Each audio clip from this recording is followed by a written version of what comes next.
والله العظيم مصر فيها خير كتير جدا.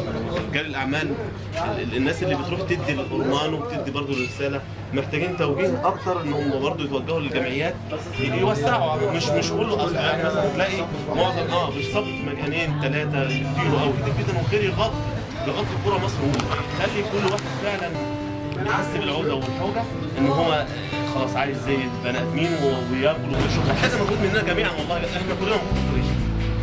كل اللي احنا بنعمله والله مقصرين. احنا ربنا سبحانه وتعالى يكرمنا، نحاول بس نجتهد شويه، ندوس على نفسنا شويه، وبعدين ده خير كبير جدا للبني ادم نفسه.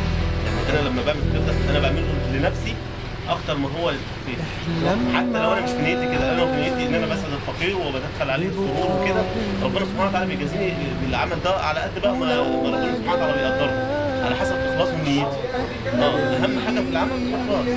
انا نيتي انا برائي ولا بوزع عشان يتقال عليا، ولا انا العمل ده خالص وجه الله سبحانه وتعالى، على قد ما بتتجدد فيه من مشقه بقى ايا كان. ربنا سبحانه وتعالى يرزقنا جميعا ان شاء الله.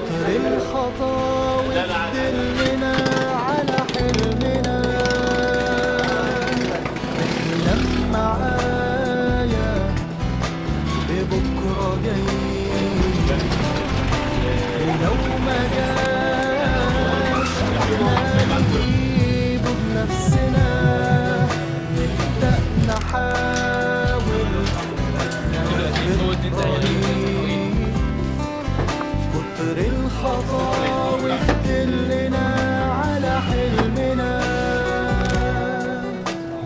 مهما نقع نقدر نقوم، نشق حتى الغيوم، نلاقي ليلنا ألف يوم، بس احنا نحلم.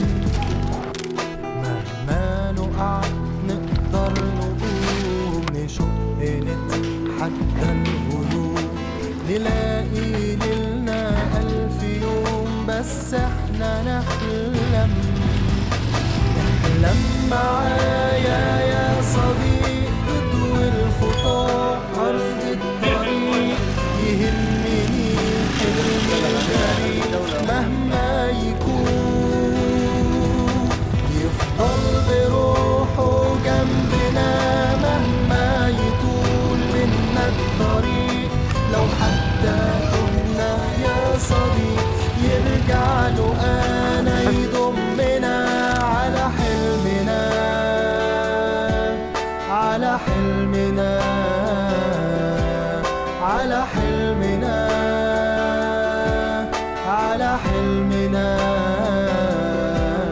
على حلمنا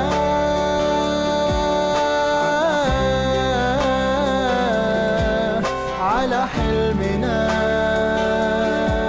على